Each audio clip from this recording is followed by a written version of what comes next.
welcome back to Cast Me to Hell with me, Seb. And me, Robbie. And we continue our monster movie season.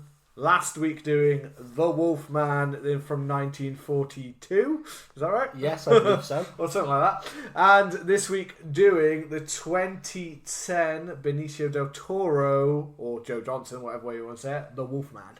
Yes. Remake. The one that is the very mixed response from all round. It's love it or hate it, it appears. There's lots of mixed responses to this film. Yeah, I remember it being released and a lot of people hating on it. Yeah. You know, I don't recall seeing the trailers in the cinema, but I definitely remember seeing the kind of, the posters around. Yeah. I remember people going and being like, oh, the Wolfman's coming out. It's supposed to be like super violent, super gory, and then going and seeing it and coming out disappointed. Yeah. But I saw it many years later, and I remember enjoying it. But as I said on our last week's episode, when we kind of mentioned we were going to do this one, there was things that I wasn't so big on, but I'd only watched it once. Yeah, I had the same problem with it this time, and the main one was I can't fucking understand a word Benicio Del Toro is saying. I don't know if you found this. I don't know if it's the audio. Yeah. I don't know if it's the tone of his voice level, but the same in The Last Jedi. I couldn't understand what he was saying. I think I could about understand him, but then again, to be fair, I had subtitles on, so I might have just been assuming I could understand him. I turned them on. I mean, he's a bit, to be honest, as an actor, he is a bit of a mumbler. Yes. He's got a bit of a mumbly voice at times, kind of thing. This was my first ever viewing of this film. I'd pretty much I think I'd seen it back when it was like out in 2010. I'd obviously heard bad things about it, major production problems, things like that had been a major part of this film, and generally just it was kind of not looked upon very nicely in terms of things. So I came into this film with I've never really watched it. I think I'd maybe seen a little bit of it on TV occasionally when it popped up, but I'd never really been that interested in it for whatever reason. So upon first kind of viewing this time, I don't know, maybe it's because I came in with really low expectations, but I actually really enjoyed this film. so did I. And I'm pleased we're on the same wavelength so far. Yeah. The thing that I kind of just straight off the bat, I really liked the setting, going back to 1891. I really liked that we were keeping this kind of going to this Victorian era vibe. It was really interesting. Did you watch the director's cut version? I did. Yes, that's the one I had read was the one to watch, so I went with that one. And from what I can tell of it, many people said the theatrical one was a bit more tame, and this one was a bit more gory, and that added to it because I was actually pleasantly surprised by the horror in this film. Yeah, I was like, fucking hell, this is actually like a Wolfman film that actually feels violent, and I feel like I haven't seen.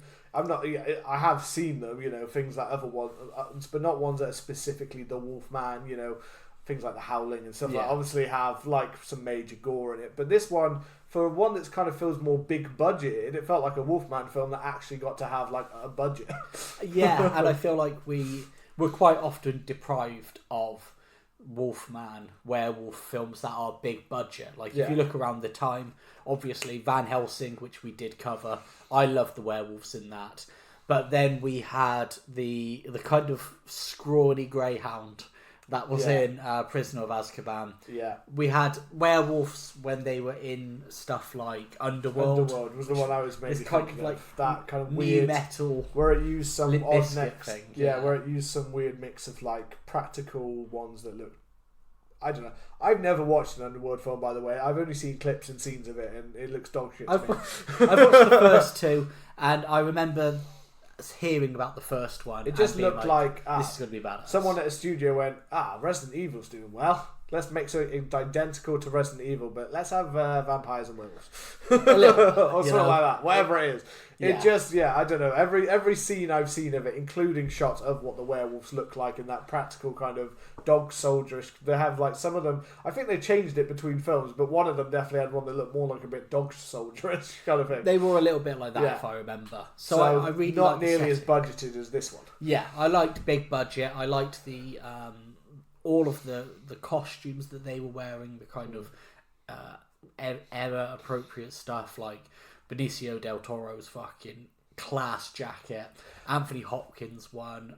The moors, the carriages, the kind of like stately homes. Yeah. The settings, the sets. The way it looks, the looks forests, fantastic. things like that. Using that as like a real key thing. The kind of gypsy kind of areas and stuff like that. Yeah, I really liked all of those parts. The one that went back and forth. Now I know that Benicio Del Toro, this was like a passion project for him. So this is why Benicio Del Toro, because he's the one that was kind of attached before anything really happened. Apparently he's like a major, like he collects like memorabilia, things like that, and he was a massive fan of the original 1940s. So, so the John Laney Jr. kind of thing. So he was kind of at that, which I think you can see because I do very much feel that he is channeling that original film in his performance. Yeah, I feel like he's very much trying to be like him. The look of him, the weird, he's trying to look like this odd, like not the acting part in those scenes, but when he's like standing there towering, I just go, yeah, you kind of look like a big lump like the guy in the original. I don't know. I feel like they are so tonally different. Like this one does lean quite into the brooding gothic atmosphere, and it fits into that time. Whereas the other one, we spoke about it a bit more. Lon Chaney Jr. kind of comes off as very like, well, you're my woman, I'm taking you. You know, he comes off. I know that. I mean more in the presence of the way he came across in that film. He came across as he still had this kind of the way he kind of was quite like appeared quite large because we kept saying about how he appeared large and then Wolfman for some reason appeared tiny, but kind of this kind of impression upon his face. Now, the difference between that is the difference in like screenwriting and the difference in the way you approach character nowadays. Like they've turned this into a much darker film than obviously the original is. A lot of those Universal films were very tongue in cheek at times. You know what I mean? They were a bit like humour of the time, even slapsticky. What film we're going to do next? There's a lot of that. The next monster movie we'll be getting onto has a lot of that stuff. So I don't know. It was just when I looked at him, I just thought the way he'd made himself looked like he was trying to somewhat match that kind of odd kind of hulking figure that John Laney Jr. kind of gave across in the film. I kind of could just see that in him. But there's a lot more character development here than there is in the original film. So it's kind of, I can't say that he's exactly mirroring. I just think I feel like that's what he was trying to do. I mean, it's an odd thing of you've got like someone who's obviously of more of a, not kind of a descent of, how am I trying to say this? Benicio Del Toro is a man from, I don't actually know where he's from, but he is from the somewhere within Spanish. Yeah, I feel like you know what I mean, Mexico, whatever, something like that. South America. Of that descent. And so I feel like there's a bit of an oddity in a way that he's trying to play this very British, kind of guy. And there's something when you look at him as if he's had his face powdered to make himself whiter and like paler than he actually is because he's a bit more tanned really in real life. Like the way there's some things when I look at him when he's trying to like speak in like British, like his British accent and stuff like that, which I'm not saying was bad. It was actually okay, but. There was just certain weird. There is a bit of an oddity about his like the way he appears in this film. Like he's not like he's not exactly most like oh my god main character like the most like interesting of ones. But he is very good when he's the Wolfman. Interesting. Interesting. What do you think about? Because I mentioned this on our last week's episode, the Wolfman. I think it's 1942. I'm gonna put that out there. 42, 41, one of those two. And I mentioned there that the kind of death of the other brother is very vaguely mentioned. That's used to bring in that one, John Talbot back. Lawrence Talbot. That's the right one. Lawrence Talbot. It brings Lawrence Talbot back. Lawrence, isn't it? Whereas this one, it's a lot more a central point of it. We see Ben's death at the opening scene. Which is a nice little opener. Sets the and it's again, you've got a more graphic scene. I believe the theoretical version didn't have so much with his stomach hanging out. And his like the final shot of the werewolf, like with his bloody face on the ground, kind of thing. Yeah. It's a fun little kind of suspenseful opening. I think it sets that tone. You can't really see the wolf; it's very quick and fast in its shots. We do have a bit of the. We do get the first time. One thing I'd heard before I came into this film was CGI is bad. Yes. Which I think for a film, to be honest, with what this has gone through, I wouldn't say I was expecting much worse CGI than what is actually here. I think there's amazing practical effects by Rick Baker in this film. Yeah. Like, it's really amazing. So that's the only thing that somewhat, I think, when you compare it with the practical stuff, makes it look kind of off. Yeah. But I can't say that like, if anything, I think one of the worst CGI shots is actually this opening where we see the wolf really quickly. We see the werewolf's face over the top of where Ben is looking up. Yeah. And it does look very fake, you know what I mean? Very unclear, but it's meant to be a very fast shot, so it's kind of not one you can greatly judge them by, because it's like meant to be like it's there and gone kind of thing. Well, I feel like by this time CGI had moved on from the kind of obviously fake stuff of the late 90s, early 2000s, that like lawnmower man stuff. And instead it just has this weird brightness to it. A lot of the CGI from this time kind of looks what most graphics in games look like now. A little. So you can tell that it's not quite real. I'm not saying that there's some real photorealistic shit in game now, but there is also that kind of, most games have a kind of layer where you're like, you can see that that's not just like there's in like some of the shots like in this where it has like transformation scenes with Del Toro, it has that same kind of, it looks a little bit. But not like that. What I'm saying is like early 2000s to late 90s, you're talking like PS2 level of graphics, like Spawn. Or things like that, you know what I mean? Things like that. This is more like what we're talking, I'm comparing this to more like PS4, 5 kind of level of like where you've got, you can tell it's fake, but I don't think it looks totally terribly or pixelated or that kind of thing. It still looks like it. It's just got this weird layering as if it's plastic or rubber. Like, there's a bit of a rubberness to it, like it's a kind of an overview. And and that's what I mean with some of those. It was one of those linchpin parts where I can see it in certain scenes, and there were certain parts where it was very, obvious. And then some of it was more just like black figures hitting each other and stuff like that, which is more a third act problem. But but generally, when I'm talking about some of those, I just mean like the stuff like the transformation scenes and stuff like that. I mean, I get it. I get it, and I think there's actually production reasons for some of that, to be honest. But I didn't think it was that bad, even though at the same time we know that Rick Baker can make a banging werewolf transformation scene. So why they didn't just let him go? Yeah. But I think again, we'll talk. I was going to say some stuff on the production kind of thing, but we'll get into the film a little bit, and then we'll go into some of the production shit. Yeah. Well, I like I said, I really like Lawrence's journey back home, where Emily Blunt comes to him and says, look, your brother's dead, mate, you need to come home, in a nutshell.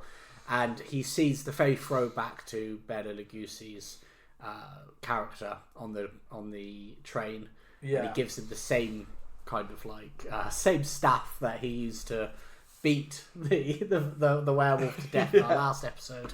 Is it Mr. Christopher Plummer?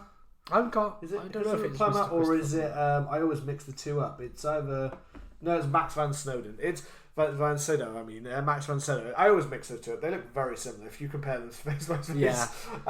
Yeah. But I like that little kind of link and throwback. The wolf head cane. The wolf head cane. Yeah. And then we are, we have this kind of great carriage ride through Blackmoor across these kind of marshes.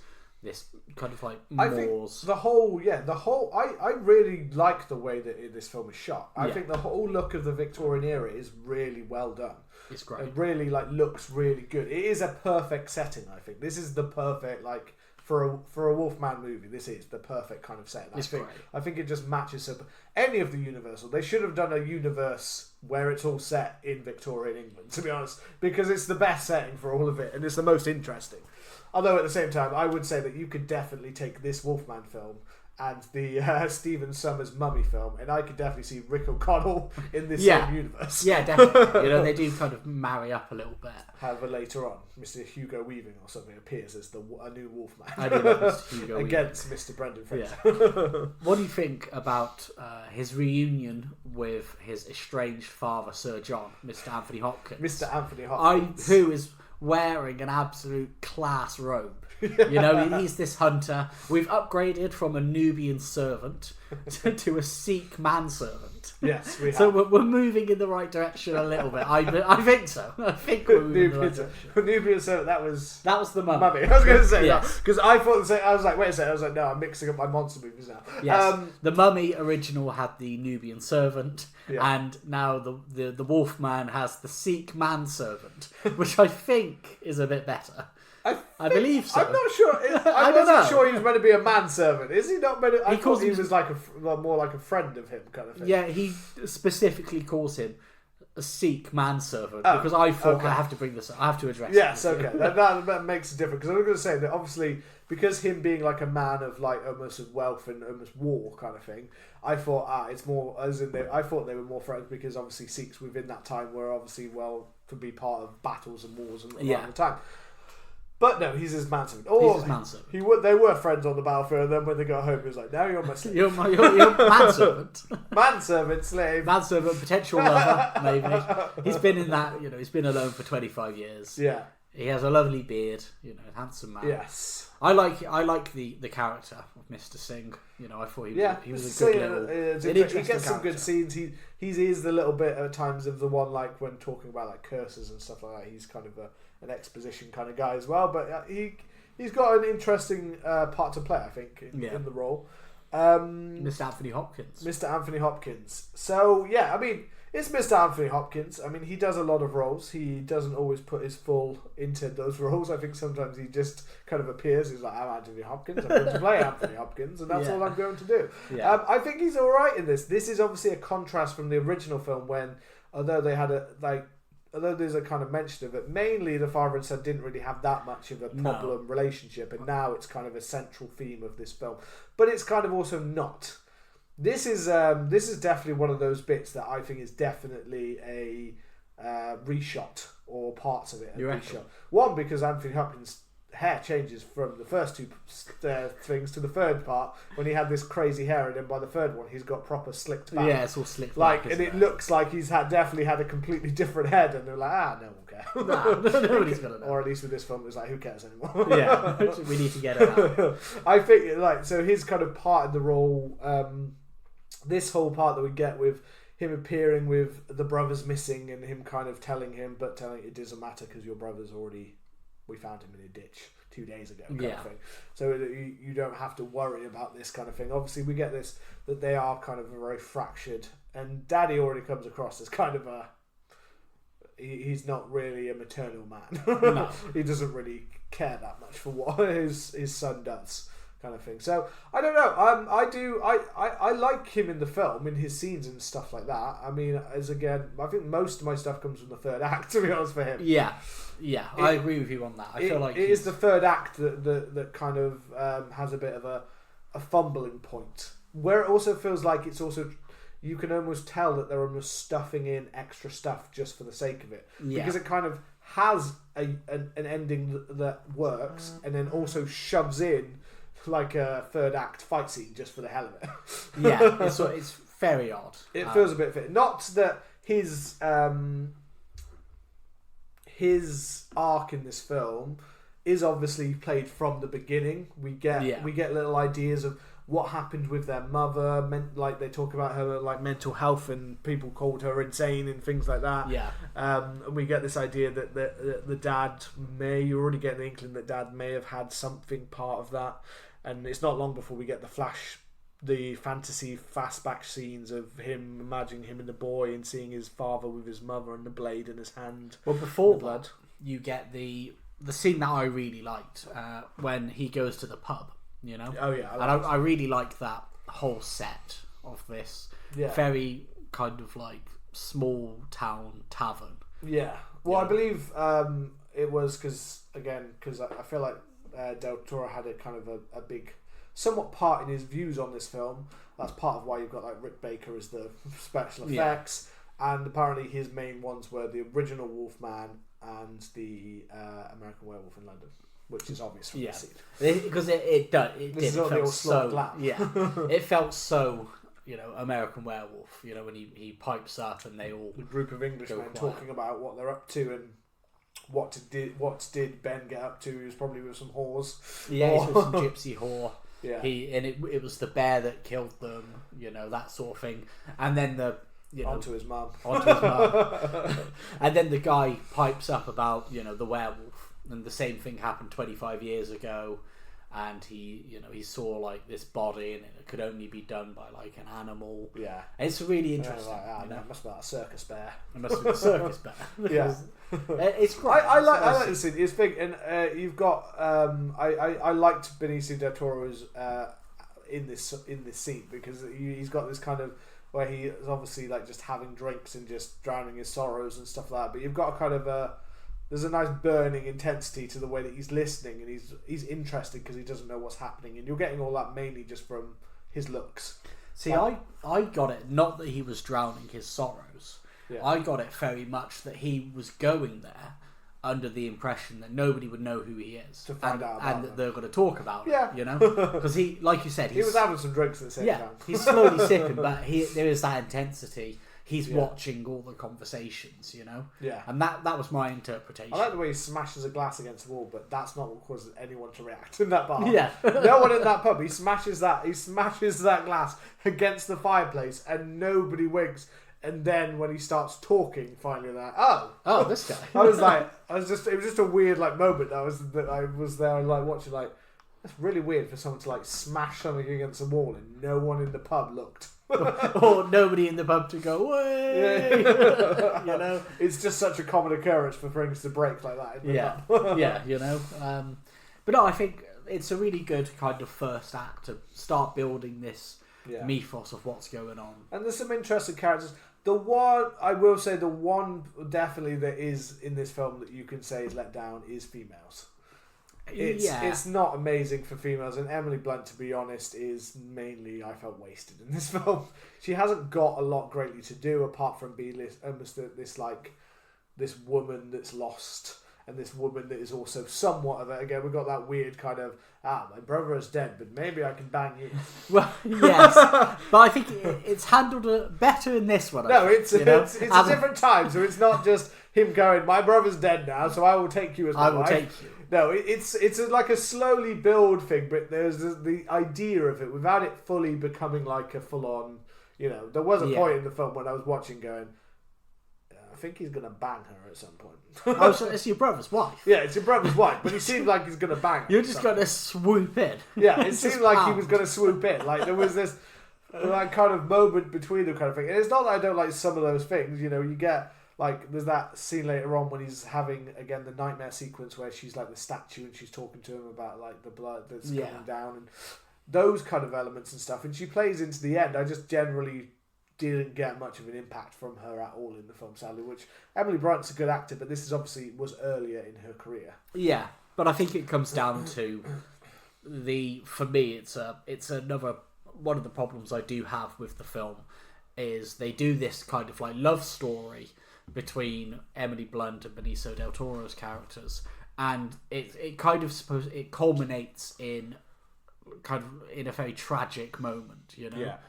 But for me, it feels as if it does almost go back to the original, where it's just like I walk in and I'm like, well, you're mine now. Yeah. It doesn't feel like there's much agency. I don't think much built up to it. I feel like this is one of those things that definitely within this film has been edited down because they were like, we don't really want the boring love story built up thing.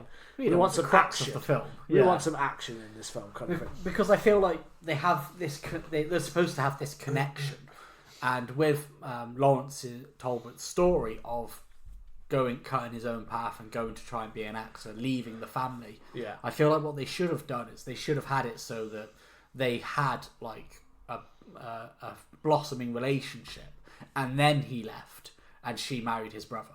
Yeah. So there's a bit more of like a history there, a bit more dynamic they can explore, as opposed to what is effectively like your brother has been ripped to shreds. It's still 2 days ago. 2 days ago. You are mourning, but by tomorrow, maybe I can get some. His body's still on that table. Yeah. Can I bang? His body is cold, but yours is warm. And I'm hard. That's it. Yeah. This is what we're doing here. Yeah, it feels like it could have had more to do there. especially with it being such a big crux. Yeah, I definitely think that's the case of this one kind of thing. Yeah, so... do you want to go to the first wolf attack? Yes, let's go to the wolf attack. So, is this on the... this is the one on the... when they follow it through. This is the one when it's on the gypsy camp, village or whatever it is. Yeah. Like the kind of gypsy camp. This is awesome. Yeah. I thought this is like suddenly Pete... Like... You'd had shots of maybe a wolf in a distance or things like that. You'd had ideas of those kind of things. But I didn't really expect it to be full on. Like I expected to have, the way this was played, and to be honest, the way a lot of these Victorian era is like style ones normally go is you have like someone walking down an alley by themselves and suddenly there goes the wolf, attacks them. Like those kind of shots when it's almost point of view and things like that is almost what my mind was imagining. So when this turned into more of a scene of like literally like full on chaos and when they are all like obviously on the hunt for the bear, but they've got the bear there, and then it's like but there's something else out on this moor kind of thing. When you have that first shot where literally you can see something speeding by but so fast, which is a little bit of a between the Wolfman and therefore the werewolf, like whatever we call between the two of them, seem to have quite different inabilities of how fast this first wolf is going. Because this wolf is going, it's like the Flash. Well, this is the Mr. Anthony Hopkins wolf. Yes, this is the big daddy. He has trained himself for over a long time. Yeah.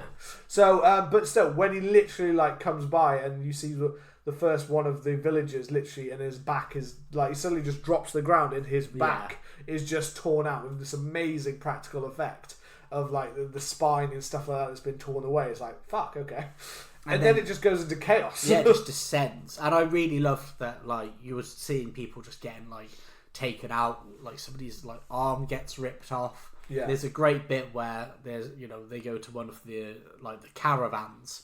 Yeah, and it's in there, and it just grabs someone. It goes inside, grabs hooks through somebody's mouth. The police officer is the one that goes up and gets the claws through the head. Yeah, amazing. Like body parts are getting ripped, and you're seeing stuff like fly around, being eaten, things flying through the air. Obviously, you've got Benicio Del Toro, who's like trying to kind of protect, and then goes to save like a mother, and then goes to save the child, and you've got this big kind of like chase moments where you can see the wolf running along the top of the like the forest above them. But it's just pure chaos, like everything. Like there's things on fire, there's things. But I thought it was such a well like shot scene, and it has such horror. But I thought it also had a lot of terror and things like that. I'm not saying that this film totally nails the suspense maybe of being in there. I think not always. Some of it is replaced by action and gore in this film. Yeah. But I don't know. There's quite a lot of wolf films, to be fair, where we've got some good suspense, and that's mainly what builds it because they haven't got the effects budget. This one allows him to be more just a ripper. Yeah. He literally is tearing them limb from limb. And I was probably like, by the end of the scene, I was like, oh, this is already a better film than I thought it was going to be. And I like that even at this point, they are still mostly keeping the Wolfman hidden. Yeah. You see like it's flashes very of fast, him, very quick movements. but, You can't really see him, like those kind of bits. Yeah, it is like, It is mad how fast he is moving though at certain points because it's literally like you can't even see, like it's just a blur on the screen. But I also feel like with the twist of it being, Sir Anthony Hopkins, I feel like seeing him in his wolf form would have given it away. Because when you do, it looks so much like him. It's I was actually kind of impressed with how they made the makeup look like him.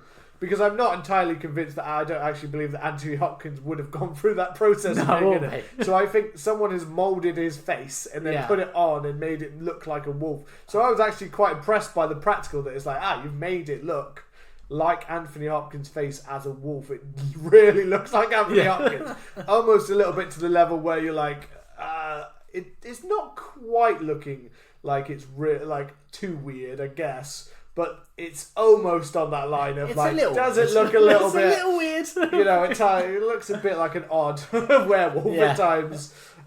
More so than I'd say Del Toro, but then I think Benicio's got more of a wolfy face.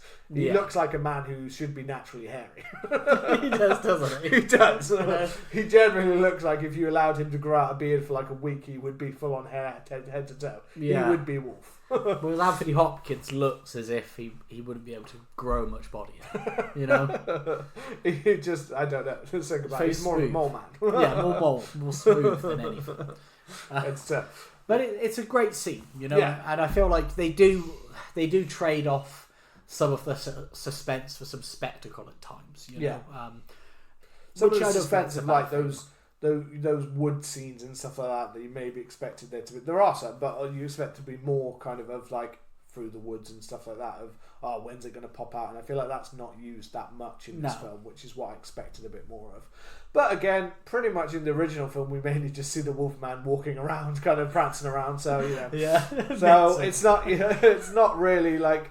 If we're following that, and that's kind of what I was like, well, they're trying to make somewhat of a reimagination, but also somewhat kind of doing things slightly in the style of the original film. So I can see it in the film in certain parts. So I think, why not? He's more kind of front and center in some of the scenes later, obviously when he does become the Wolfman.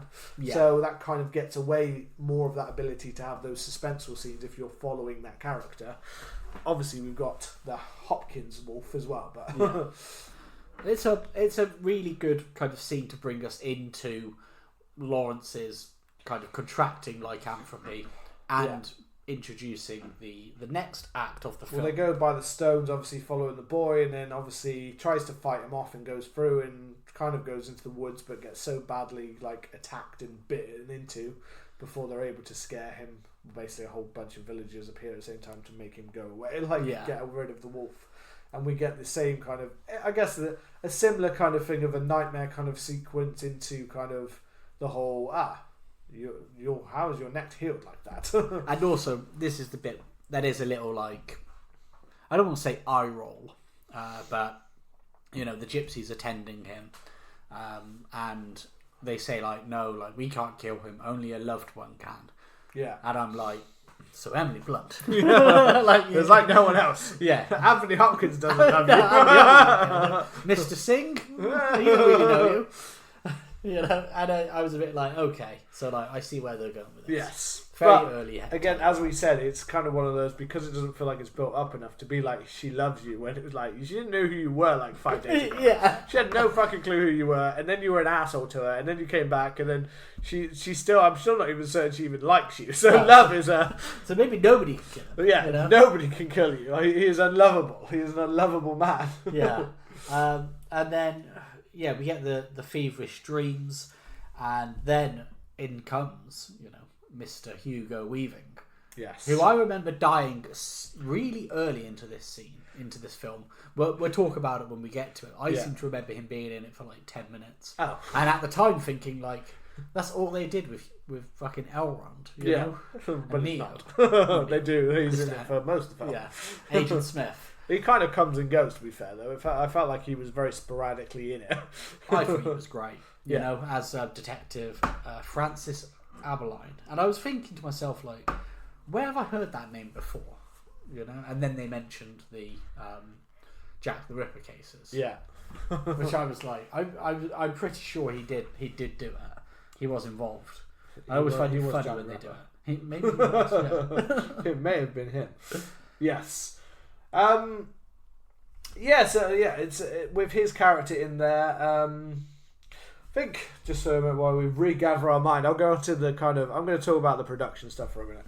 Well, before we do, I'll just mention, Inspector Frederick Aberline, he was a real historical figure, and he did investigate the Jack the Ripper murders. He's been portrayed by Mr. Hugo Weaving in The Wolfman 2010, Mr. Johnny Depp in From Hell 2001, and Michael Caine in Jack the Ripper 1988. Michael Caine, yeah. So I have only obviously I've seen 2 out of the 3. I've seen Johnny Depp in From Hell. I remember that being awful. I don't really remember. But it's been a long time since I've seen that film. I just don't remember it being good. It was a weird kind of one to mix that up. So let's do some production stuff just before we go into these, because I feel like some of this has a lot more of a bigger impact on the film. So this film, obviously directed by Joe Johnston, originally meant to be Mark Romanek, but Mark Romanek kind of left the film literally 4 weeks before production was due to begin, which kind of put Joe Johnston in a bit of a shit pit situation of taking a job, but also kind of not having time to prep things that he maybe would have done himself, kind of thing. I think he's on record saying, like, I had literally like weeks to do this. It's not enough pre-production time for a director. Definitely. When he said when the vision was so fractured as it is with this film.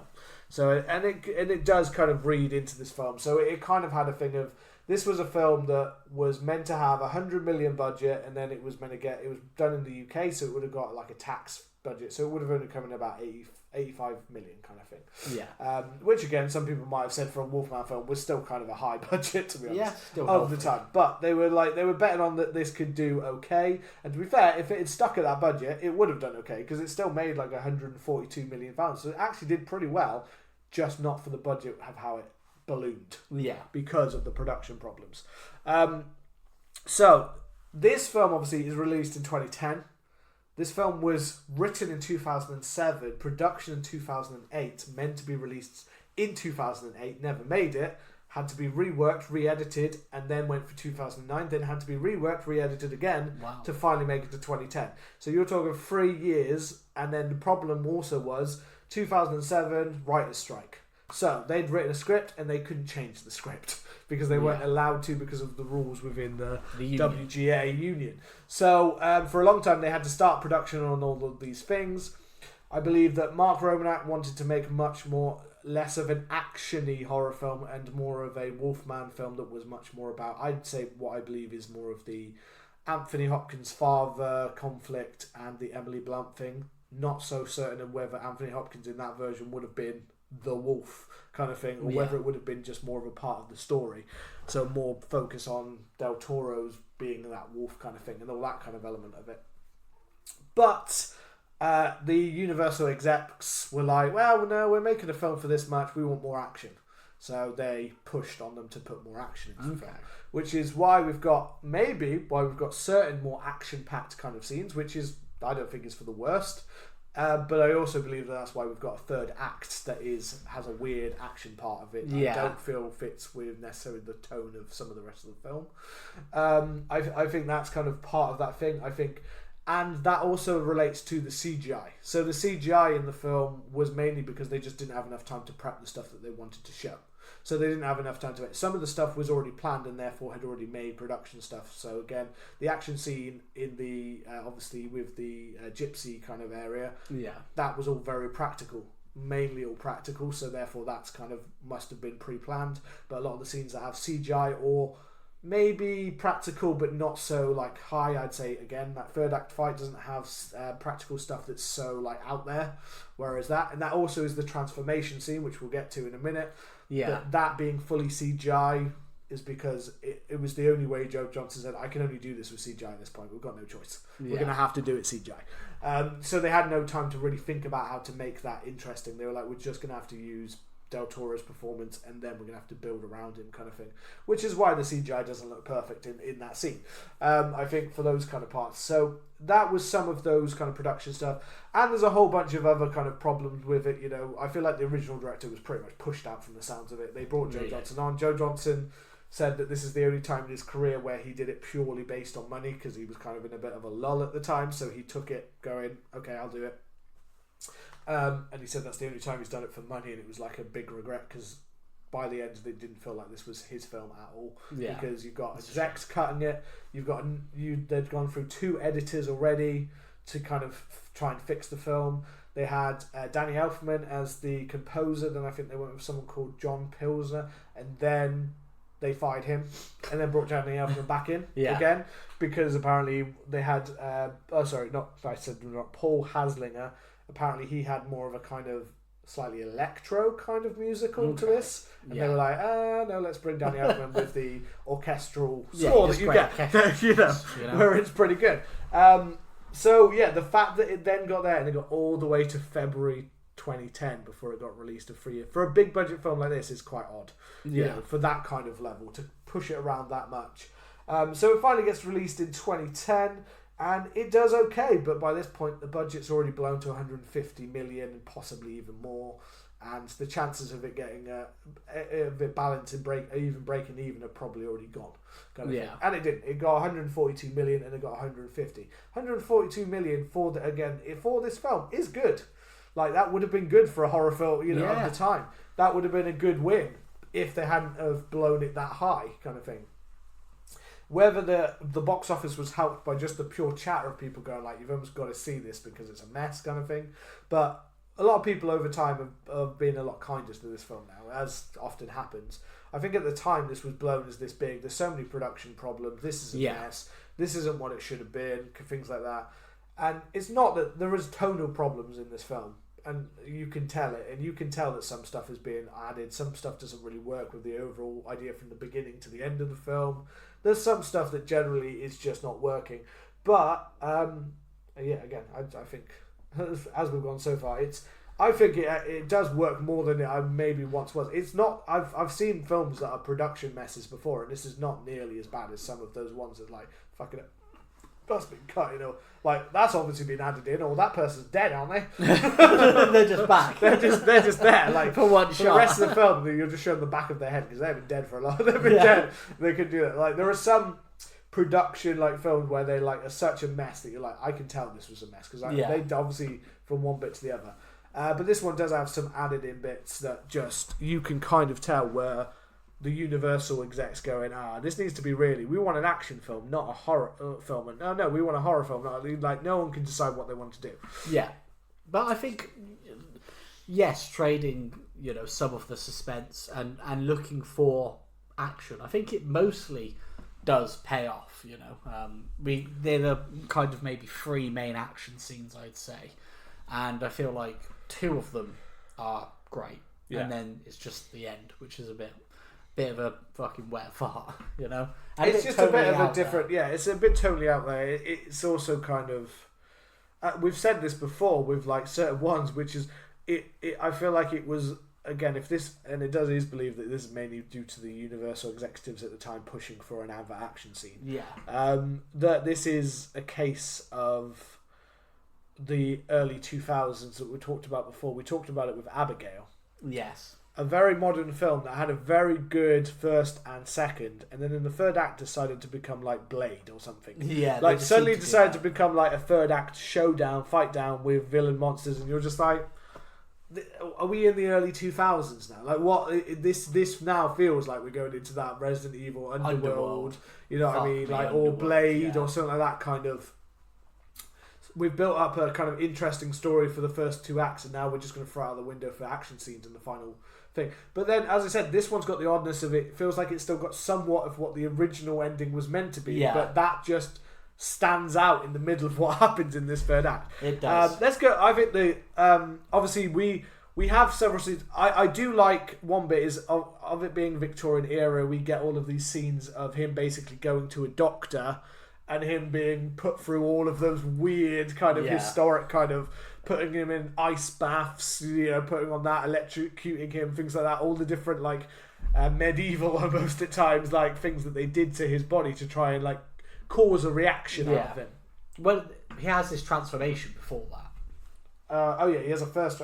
I'm thinking of the second, one that's in the. Let's go with the first transformation, where Anthony Hopkins takes him to his sex dungeon, and he's like, Mr. Singh ties me up in this bondage machine every night.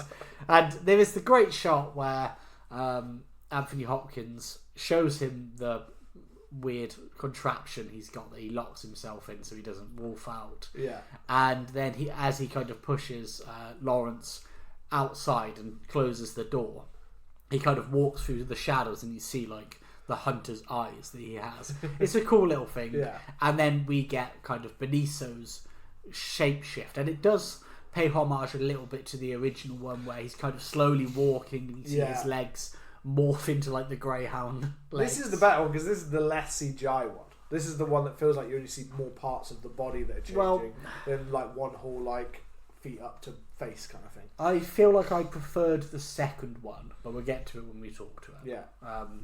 But yeah, I think more in terms of the original. I think it's just because this one's got like a slight extending of leg, the hand, the claw, the shadow that's around it, kind of thing. They're not giving away the whole game of what he fully looks like at this point. Yeah, they're trying to like keep it a little bit more mysterious of what he is as we see him going through there, because he's kind of like up the stairs, like the spiral kind of as he goes around. I thought that was an interesting like shot of those parts. Yeah, I just feel like it's a shame that, you know, werewolf transformations have to be CGI. I feel like the only one I've seen that I really like is Van Helsing, but I feel like that's because even though they do CGI, they do the whole kind of like tearing off the skin. They add a bit of that kind of physicality and kind of self-mutilation to it, as opposed to just bubbling and changing. So it is a little bit disappointing. And I feel like hair and stuff like that. And I feel like at the time, obviously, with production issues, it was to save time. But a lot of people were flexing this technology, you know, just being like, get it done. And I mean, even though it's not like a man-wolf kind of thing, it's hard to beat the American Werewolf, to be honest, for its transformation. Yeah. That's more of a wolf, like, that's more turning into like a big werewolf, like a wolf. But even that's the gold standard. But that is still like how, the actual, you know? the actual transformation of the body kind of thing, which you can kind of see how they're trying to replicate a little bit of that here, but again, the CGI just makes it feel different. I don't know, it feels less brutal, less real at times when it is that CGI, I think practical for some of it is the way to go for parts. And I'm not saying the whole thing works like that, but it needs more of a blend. But going straight on, full on CGI for all of it, I think is what sometimes lets it down a bit. Yeah. And I feel like this is an interesting point of contrast to the original. In the original, after Lawrence, you know, kills the werewolf and then gets bitten, people are like, he's a maniac. He's a murderer. He's not a werewolf. That no such thing exists. Whereas this one goes the other way. People are like, he's a werewolf. We need to. I feel like that scene earlier pretty much proves to them that, like, fucking hell, this must be a wolf. Yeah, there is a monster at least out there. Whereas in the original, it's a bit more like not enough people see it clearly enough to be like, oh, that's a bit. It's more like one person's throat's ripped out in the woods.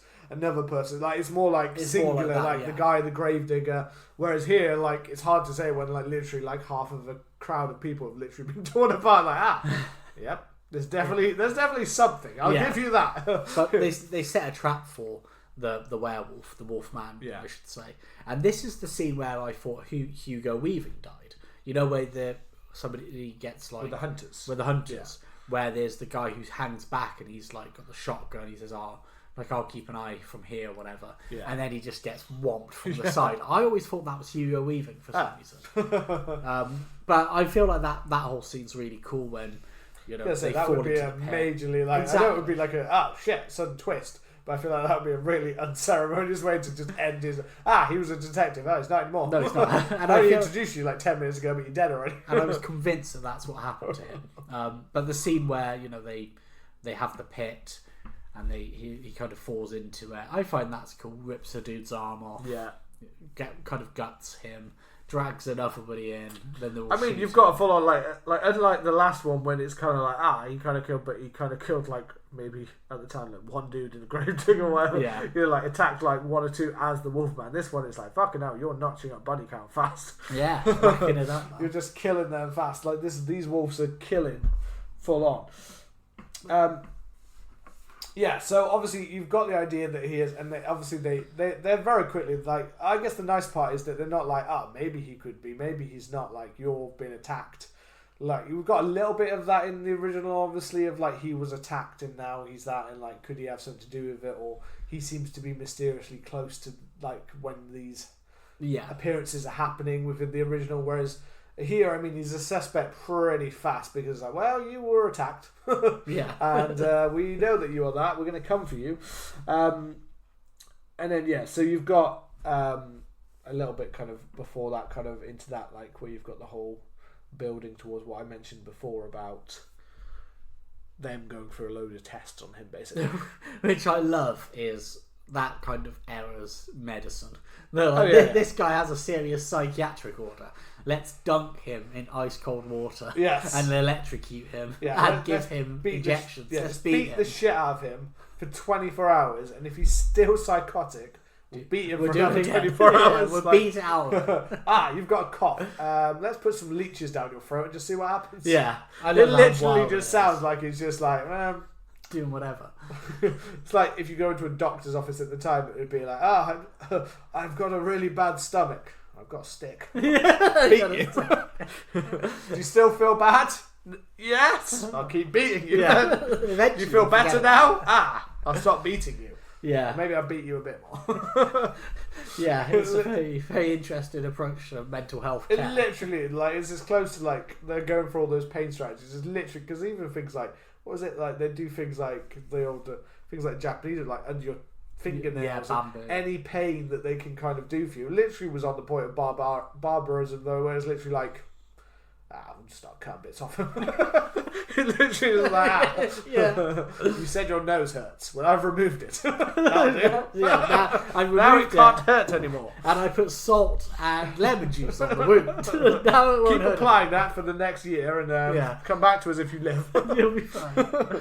Yeah, it's good. And then, Anthony Hopkins comes in and says, I was bitten by a boy in a cave, and I got lycanthropy. Yeah, that weird little boy, like lycanthrope, that you kind of see it in certain scenes. You're like, fucking hell, that's a weird looking little thing. It's just a boy in a cave. It's just a boy in a cave. It just happens to be. Why did they make you go and see it? Yeah, it's why? There's not really, there's not really much. I just went to see him. He's like, the locals made me go and see this, this strange creature that was living in this mountain. He sees it's like a little boy living in a cave, and it bites him, and he goes back to camp, and he's like, I thought they played a trick on me. But I learned that I was now cursed. We made you go to a cave. Yeah, we made you go to a cave to see it. You were bitten by an infected child. By an infected boy who's got tuberculosis. But it's good when he gives him the razor. That Mama used to kill herself. Yeah, it's super cool. I like that. You've got that building mistrust, and you've already got Del Toro's character, who already seemed like he's like, I'm not believing much of what you're saying at all, Daddy. And then we get the whatever you call him, doctor, psychiatrist, mutilator, whatever you call him at that time. Who then, that's when we get the lectures kind of scene. Of like him saying, basically going, he's trying to tell him, he's like, no, I'm literally going to kill you. Yeah. And he's like, it is merely a mental delusion, or it is, it's merely a changing of the body, but it is not what we say it is. So everyone, because he's such a mental ass kind of doctor and things like that, you're pretty much like, you're going to die soon. Yeah. You are dying. But this is the transformation, the full, where you get to see more. Yeah. Kind of thing. And the reason why I don't like that it's obviously CGI. I've said that a while. I've said that on basically any episode we've mentioned. It does the same transformations. It does the same as the original film, though, where it starts with the feet. Yeah, and in the chair, like strapped in, and builds its way up, kind of thing. But I like that we have like a spectacle and we have an audience for it. I feel like the amphitheatre they're in, the amount of kind of bodies that are in there. Yeah. The fact that we probably know that it's locked. It's got to be like a real. I felt that this was just going to be a full-on gore fest. I'm not going to lie. Like to be honest, I expected it to be more gory than it actually kind of ended up being. Definitely. To be honest, because it felt like I thought we were just going to basically have someone walk into the room and it's just basically like blood everywhere, just bodies torn apart, kind of thing. Because that felt like the build-up here is like basically they're basically all stuck in one room. You're going to turn into a wolf. You're telling them, I'm going to turn, and now there's the moon. I'm going to start turning, and it takes them a while to kind of obviously react. You start seeing people one by one going, oh look at that. What's that? And it's cool because we don't usually get that. Usually, transformations are private and kind of isolated, or like in the middle of somewhere, or someone's or one person's butt naked watching, or something like that. Whereas to have like a whole audience watching it and witnessing it, and then you see that kind of terror spreading is great. There's the plus side of, I think, the thing that why I don't dwell too much on the CGI, as well as the fact I think a lot of the practical stuff helps me kind of, okay. The occasional one, I can let it go kind of thing, because you've not done it for the whole film. If the whole film was that CGI, then I'd probably be much more like, okay. Yeah. But it's not. And I think also because we get a lot of additional shots around the CGI where we're seeing people start to react and stuff like that, it does draw away from it enough that you're not fully focused on it. And to be fair, when he actually transforms into, when you get to see the full figure of the Wolfman, it's kind of that. And this Wolfman form is homage, obviously, to the original. It's got a very original, but it's been refined a bit more. And because of the Victorian clothing and stuff, it makes for it interesting. I like the way that, you've got the whole shirt and the trousers, like the torn, like that kind of classic look in a way. But almost the way that I think most people think that the Wolfman is dressed, unlike the weird whatever turtleneck or whatever it's got in the original, the weird black clothing and trousers. It just looks like it was a shirt and a thing, but it always looks so dark in the original film. I thought it was literally like he was in a little jumpsuit or like a turtleneck and some cords or something, like some little. He's got some black chinos on or something like that. But instead, it was actually like a button shirt and like some. I don't know, again, probably chinos.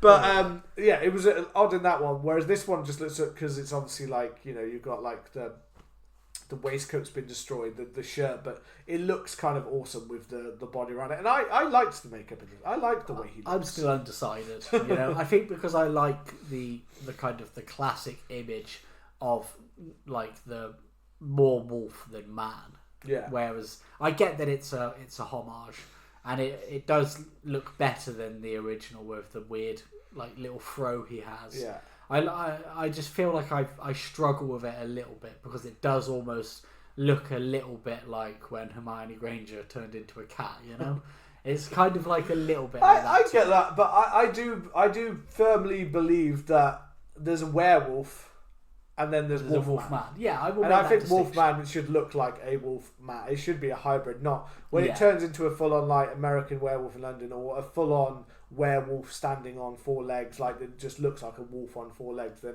I think we're at the point where I'm going to say that's a full-on, that's a wolf or that's a werewolf. Yeah, but that's not a thing. Whereas a Wolfman can be like a werewolf, but still kind of a human element to it, kind of thing.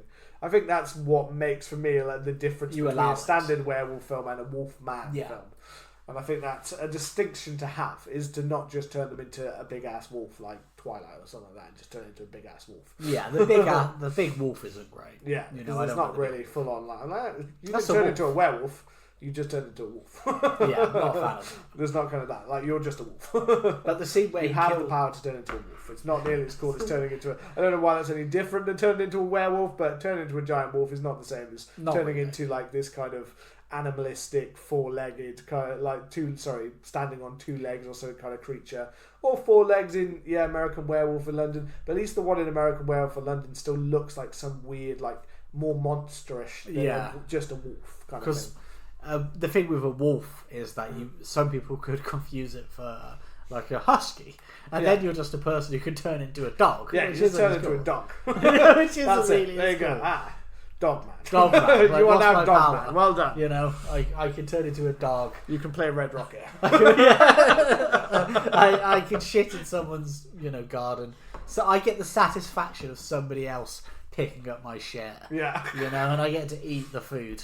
Maybe, but they don't have I get to live in someone's house and just be wasted there and be like, fucking give me food. But then what happens? It sounds like a good life. It sounds great, and then like 16 years later they go and put you down. Why the fuck are you bringing a needle? I'm a dog man. I can live for longer than this. Nah. Then how does it work? How does that work out? Or maybe that's it. Dog man. The werewolf lives eternally. Dog man, he lives about 15 years. You've actually got a less life expectation than a human now. Yeah. You literally live to about the age of a dog. You're going to make it to about 16. What? Fuck? What? I was only 21. I could have had like 80 years. Yeah. No. Sorry, mate. You got about 2. Yeah. And then you're fucking dead. Yeah, you die. Dog man. Yeah. Good spin-off. I like the Doctor's death where he gets hurled out the window. Yeah. And he kind of splats onto the the railing. Super fun death, classic. I like the janitor where the guy he goes to open the door and the janitor's just stood like, I think it's locked. Yeah. It's like, oh, fucking shit. Yeah, well, open it, mate. But, I will admit, like, I think this is a really cool scene. It's really cool seeing it from that thing. I mean, I can't deny that I think I would love it even more if it was a full-on massacre in the scene. If there was more death of people being... There is a few people that obviously get attacked and things like mutilated that he goes towards. Like, he jumps straight into someone, rips out their stomach, things like that. There are, like, those elements of it. But I'm not going to lie, everyone being locked in one room while you see this kind of shot of literally the Wolfman tearing around as, like, blood goes everywhere kind of thing would have been pretty cool. It would have been great. But it's still, again, it's still a lot more, like, what I'd say from people who are like, I've never watched it, I'm not sure if I want to, is it's still a lot more like kind of gory and actiony and some amazing special. It won an Oscar for this. Really? Yeah, it won an Academy Award for Rick Baker for this special effects in this film, which I think is deserved for the like certain ones of these effects, certain body effects in this, like when body parts are like literally, like you said earlier, the one when that arm like drops out of the thing. But there was something about that arm. I don't know what it is. The way it like bounced and moved, like, I was like, that looks. It's completely realistic. Yeah. Like, that doesn't look like just a standard body dropping kind of thing.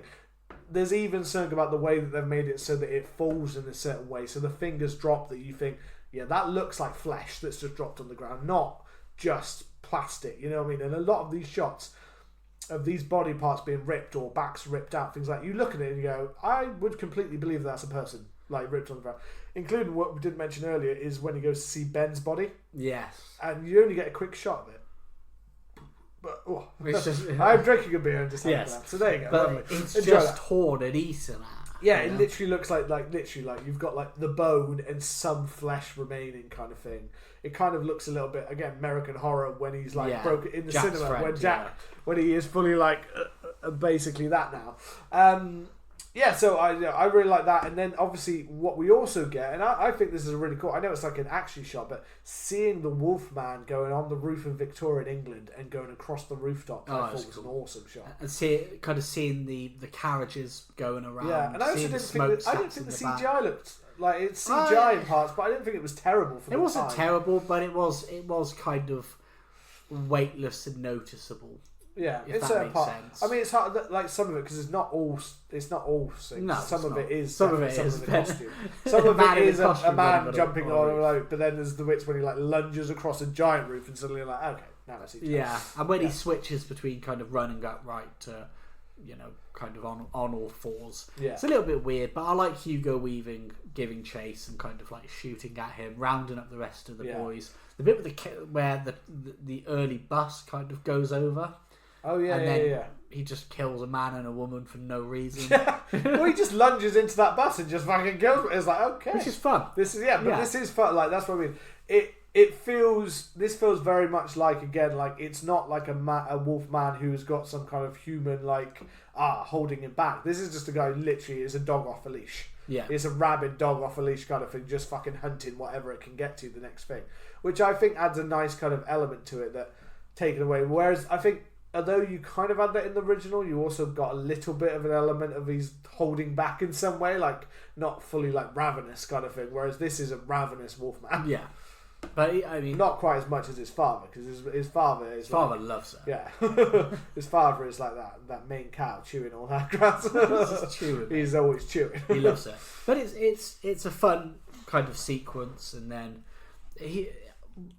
there's just like a real passage of time that I don't think the film picks up on enough, because after he goes on this kind of rummage, he has a little drink from the Thames, which I was like, okay, like he has a drink. Yeah. It's interesting. And then he sleeps, but he then spends kind of like a month going and making his way kind of to Talbot Hall. There's the scene where he's in London and the person's, the little newspaper boy is shouting, "Lawrence Talbot still at large, get your paper." Oh yeah, as he's on the run. And then the woman watching him, and he buys all of the papers. It's a fun little scene. Yeah. Hugo Weaving turning up at the antique shop, shooting what he thinks is him, and it's a mirror. And Emily Blunt finding him. Well, we get that's obviously again original little antique shop. With her like the Gwen character in there. There's also the bit when we get out again. So I believe you're a wolf now, and you're on the run, and I shouldn't be talking to you. And the police will probably be here any minute to shoot what they believe is a you behind that that thing back there. Yeah. But I love you. Yes. We love each other, right? Even though, again, I feel we have not had nearly any scenes that have implied this nearly enough, apart from he ran into the woods after at one point, or he went with her at one point, or he looked at her or apologised for being an asshole. Yeah, he sent you away because he didn't want anything to happen to you. Yes. Now I love him. Now I've been sent away. I love you. More than my husband. When I look into your large, gangly, pale face, yes, and your dark eyes stare into my soul, I go, I love you. I love you. But it has got that weird look of this weird towering guy over this woman, kind of in that original, I have made you love me now. Yeah, I have made you love me. This is Victorian England. You see, weirdly, at the same time, though, Victorian England, a guy walking in and going I want you. Feels more appropriate to time than the 1940s, to be fair. To be fair, yeah. Than that one when it's just I've seen you, you're mine now, right? Yeah, it definitely does. In Victorian England, I'm fairly certain it's not that different. In my mind, I'm now going, it's just like caveman, right? You just walk in, smack him over the head and drag him off. Drag him off to your cave. You're mine now. Kind of was, wasn't too dissimilar. But yeah, I feel like it's a cool scene. We see Aberline and the boys heading back to Talbot Manor, trying to cut him off. Lawrence kind of rambling his way across these hills and these moors and these forests. Really cool shot, making one thing they do have with the Aleva character and stuff like that, obviously they say about her needing to kill. One thing that obviously was rude, which I kind of liked in the original, was the pentagram thing in the original film. Yeah, I liked that whole visual thing. Obviously they didn't use it in the film, but I'm not saying it might be seen a bit weird, but I kind of always liked that bit. But again, I think in the original film, one thing I will say is that before he transformed or when he seemed a little bit more aware of what he was doing or who he might be going after or things like that. There was more of that part of it, wasn't there? Yeah. With the pentagram, whereas this one, I think, if you included it, you'd have to almost target him more. In this case, they're more just letting him off the leash, like he's free, kind of to be the Wolfman. So I guess it held it back in some way, but I guess fits more with the nature if you're talking about kind of like uninhibited beasts, primal rage. As her being this one that has to be the one to kill him, it still would have been kind of interesting if they could have blended that original idea, that nice little thing, into something to do with you are marked with the one that must kill. It's weird. Kind of thing. Just to try and make this whole on the nose, you're the loved one must kill, to kind of give it a little bit more context to it.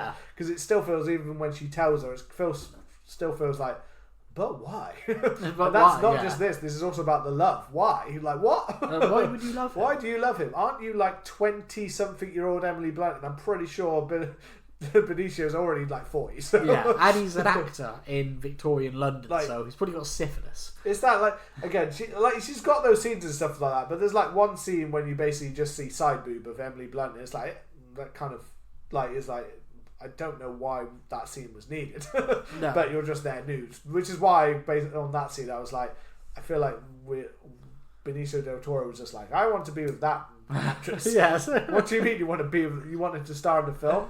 Yeah. Yeah, I mean, whatever I get to do to her. Yeah, that's what it means. When it's in the script, I can do whatever I want, right? Yeah. It's a bit weird. Well, at least that's how Harvey Weinstein wrote most of the scripts. That was the Weinstein That's what he did with all this scripts. So who gets to be naked in this scene? I will be there on that day and that day alone. I tell you what, that is not universal, by the way. No. I tell you what I didn't remember was Rip Mr. Singh, when Lawrence arrives at Talbot Hall. Yeah. And he kind of walks in to the kind of like the quiet country estate, and then Mr. Singh is just mutilated on the wall. Rip King, I like Mr. Singh. Yeah, there was I thought there was going to be a bit more of a fight back from it, because Mr. Singh, obviously, he's always playing with his guns. Yeah, he felt like silver bullets. It felt like you were going to get more of. If anyone was going to get some bit of an action-y scene, I thought it was Mr. Singh fighting off a werewolf, not just like dead. Yeah, which is a shame, really. I like it. Felt like, but that's another thing that feels a little bit oddly edited or cut around or changed, because it feels like there's a lot of stuff in that film that's building towards the idea that Mr. Singh is about to fight for his, is going to fight something at some point, or he's going to go against the Wolfman. and then it's just kind of not there. I felt like shit, we forgot. We've added in this action fight scene between werewolves at the end. We forgot Mr. Singh needs to be. He'd be around for this, wouldn't he? He'd probably be fighting back or after them or say, shit, we better add in a scene of him dead. Kill him. Yeah, Adam, he's dead. He's dead. Poor Mr. Singh. Yeah, put your outfit back especially as he was meant to be friend, and he's been destroyed by who is meant to be his friend or his slave owner, best friend / slave owner / lover, maybe. You know, well, I would have tugged him off. He's been married. You would have tugged him off. I didn't say I would have. I said he would have tugged him off. I thought you said I would have tugged him off. I was like, all right, if that's what you want to do to Mr. Singh, I think the actor's still alive. Yeah. Well, I'm just thinking, you know, Sir Anthony Hopkins, his wife has obviously been dead for 25 years. Victorian era, people marry very, very quickly. Yeah. He hasn't. He has kind of like an elderly Sikh manservant putting him in a BDMS device once a month. It's not out of realms of possibility for him to think like, look, just give it a good old tug. You know, just keep the beast at bay. You know, that kind of thing. But it's not. This whole film is just that's the message at the scene of this. It's a message for male rage and how to let it out. And actually, he's trying to keep the beast in, but what you just need to do is have a tug and let it out. Have a tug, yes. Let it out, and then there you go. You won't be that Wolfman anymore. Tug once a month, just before the full moon. Post-nut clarity, you know, will save you. So in a kind of also thing, we get return to Talbot Hall. We get there's Daddy kind of thing. Daddy's playing. You get the resolute. Basically, Daddy was more involved with the death of Mother and all this kind of stuff. Daddy killed Mummy. And then we get the full-on transformation between the two wolf boys. Yeah. And then we've got Anthony Hopkins' wolf face, which. I was looking at it and I was like, that really looks like Anthony Hopkins. I was like, I mean, that's why I was like, in terms of practical effects, if they asked Rick Baker to, they asked him to make Anthony Hopkins a werewolf, I mean, he did the assignment. Yeah. They made a wolf man that looks like Anthony Hopkins, you know what I mean? Somewhere out there is a mask of Anthony Hopkins. Of Anthony Hopkins, literally just a Wolfman costume that someone out there, I bet there's some buyer that bought that up, like, I've got Anthony Hopkins' face as a wolf. I mean, apparently, I'm Googling it, and yeah, apparently he did kind of wear prosthetics and that sort of stuff. What, Anthony Hopkins did? Yeah, apparently. But then but there's a lot of scenes where you can, but what I mean is they must have made one anywhere that is his face, because there's, quite a few of there is obviously CGI scenes in here, but there's also quite a few where they're like running at each other. Yeah. And I do not believe that. I don't see Anthony Hopkins, maybe Del Toro, but I don't see Anthony Hopkins running the way. It does not seem like an older man running at him. It seems like a very younger man who's running in that costume towards Del Toro. There's a moment where, and I love Sir Anthony Hopkins, but there's a moment before he transitions, and you can see that his body he has the body of an elderly gentleman, Yeah. Like it's a bit like a pear. Yeah. And he stood like that, and then he transforms, and his body is kind of like not quite Prime Arnold, but his body is quite muscular. And I was thinking, like, I would have liked it if they had a couple of shots where it's Anthony Hopkins just in that, and he's still got the same body shape. I still thought it kind of looked a little bit better. That might be the shots when it was Anthony Hopkins. Maybe, and then suddenly it's like that. If you look subtly, you can tell the scenes when the stuntman came in. It's like, there's Anthony Hopkins. Now he looks like Schwarzenegger. Yeah. In this full-on like beast mode. Yeah. And then back to Anthony Hopkins. Like when you have the shots of them running at each other, it's suddenly like the Wolfman's like twice the size of Hopkins, and then suddenly close up. They're the same size again. That's a homage to the original when the Wolfman weirdly looks tiny compared to Lon Chaney Jr. Yeah. But this is when I said about something that I really didn't like. This is the thing that I actually remember most from it.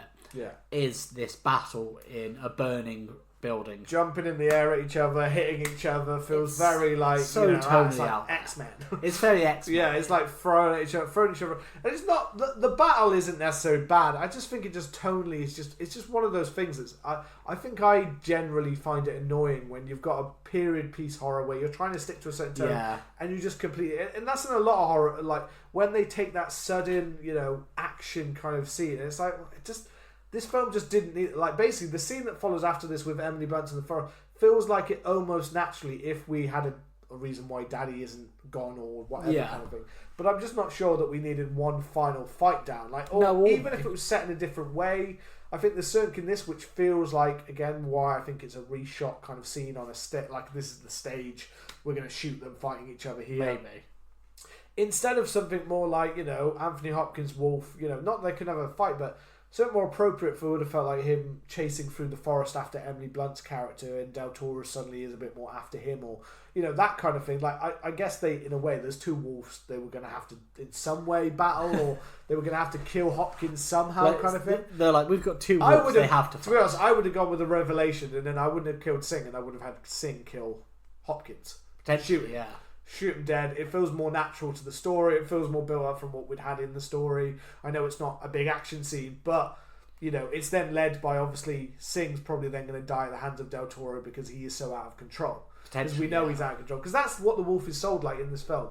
There is no, like, I'm suddenly going to save you. But the second you have them fighting like this, also feels a little bit as if, like, Del Toro's character suddenly has control, when the next scene, again, with blood, shows that he's not really fully there in control at all. It takes me out of it. It feels like you're then taking... It's like, when you take the monsters in, like, monster movies like Godzilla, like, he's the bad guy the whole film. No, now he's going to work. Now they're going to work together. Yes. Now it's a Batman versus Superman or whatever you want kind of thing. It's not, and I think generally, like, the visuals of the room, like them fighting each other, throwing each other around, it's fine as an action scene. It's kind of cool, but the funny scene is when he throws Anthony Hopkins into the fire. Yeah, and then we go full on CGI weird little weird Anthony Hopkins kind of head, but wolf head with no fur. Yeah, well, he goes in the fire, like it's like the fur burns off of him, and then he's screaming, and then runs out, and then literally just lops his head off, and then you get like a burning Anthony Hopkins head CGI face kind of thing that doesn't look great. No. And the whole thing in the fire doesn't look great, to be honest. The whole CGI Anthony Hopkins. But again, it's just, that's not, like, him killing him like that is not, that's one of those things that does detract from the film. Because it's not a sudden action fight scene like that is not a good resolution to a story between conflicted fathers and sons and stuff like that. You either have the father go a way of somewhat changing his ways, or the father having to be killed because he won't change his ways, but not like a full-on, we have to father and son battle each other just because. It feels like the kind of thing that you would hear Godsmack, I Stand Alone playing over, and you'd see it on like a YouTube clip. This kind of like big climactic battle. My brain went there. You said Godsmack, and I went to Smash Mouth. No, you're a wrestler. Just in the middle of this scene. If anybody knows, I Stand Alone, it's that exact vibe. It's what this fight is. The same kind of. It's what somebody who watched Underworld went. Some exec watched Underworld and went, oh my god, they've got a werewolf fighting a vampire and it's CGI and it's got some slow motion in it and it's got heavy metal over it. That's what we need. It's so tonally out of place. Yeah. And it's so weird because as soon as Anthony Hopkins is dead and Emily Blunt comes in and with Adeline, with Mr. Hugo Weaving's character, that feels like a natural kind of confrontation. It almost feels as if like. That's why I feel like that scene's been almost cut and edited in. Because it just feels like you almost had something and then feels like maybe something else should have happened, but then when they come in, you get the natural kind of fight. He obviously attacks and bites, and he's kind of taken out of it for now. Yeah. And then we get the chase into the woods with Emily Blunt's character. But that feels like a natural, like, okay, we're back at that feels like something more natural to the film, unlike the scene that came before. Yeah. I don't know, it just felt so odd. Because even like Hugo Weaving having a fight against, if they want to have like a big climactic battle right just before the end, then even Hugo Weaving having a fight would have been more appropriate, because you do have a bit where like he's like throws a spear into him and he's shooting him. Yeah. And like I think he misses him, but he's got the silver bullets by that point. Yeah. And that feels more climactic. And then you've got the actual centerpiece of like the Wolfman is kind of like the villainous thing, as opposed to two wolves fighting. It feels so. Yeah, I don't know. I do think it's just the weirdness of having that kind of battle. I think werewolf versus werewolf is just the part that just shouldn't. It should have been humans versus a werewolf, or attacking or stuff like that, or wolfmen or whatever way it kind of worked around then, kind of thing. But not that, not quite that way. But I guess there's also the problem if you've got two Wolfman and a bunch of people, they're outnumbered by Wolfman, because we've seen how quick the Wolfman is. Yeah. Anthony Hopkins one especially is apparently super speed. The way he speeds around. And then we're into obviously the final kind of into the forest where she's being chased by him and she's got the gun and he goes after her and pleading for that kind of thing, and that she knows that she has to do this, but he's kind of fighting back. But although I guess maybe you could say he gets some kind of a moment of like, don't do this, or stopping himself being the Wolfman, I think mainly I still think it feels pretty much like he's still out of control. Yeah, I feel like he has the moment of recognition, but he's going to do it. Just before she pulls the trigger. I think he reverts back to being the animal. You see he has like a moment where he's thinking about it, and then off in the distance you hear the dogs and you see the torches coming his way, and then he's like, nah, fuck this, so I'll take her out. And then she shoots. But the Huntington Party is just it's kind of that, like, he looks at her, looks away, and then she's like, I can spare. But at the same time, it's also she's kind of trying to spare Lawrence's life, like, not sparing his life, but trying to end this cycle for him, because he knows that this isn't actually, he might be having fun as the Wolfman, but he's not kind of having fun. He might be loving it. He might actually be loving it, but it seems like he's going through torture and he's acted as if he hates and that this is horrible and that you don't know what it's like to be in this situation, kind of thing. He's just so she's ending it on, to allow him to. I know you also get the kind of shot of like, where you get the Hugo Weaving's character in the forest when he appears and he's been all scratched up, and then he looks up kind of at the moon and like, oh fuck. God damn, like you're there like, oh shit. Third Wolfman. Yeah, Mr. Hugo Weaving. Mr. Hugo Weaving turns. They didn't all just turn on him. Yeah. I just thought they were going to use the blade a bit more.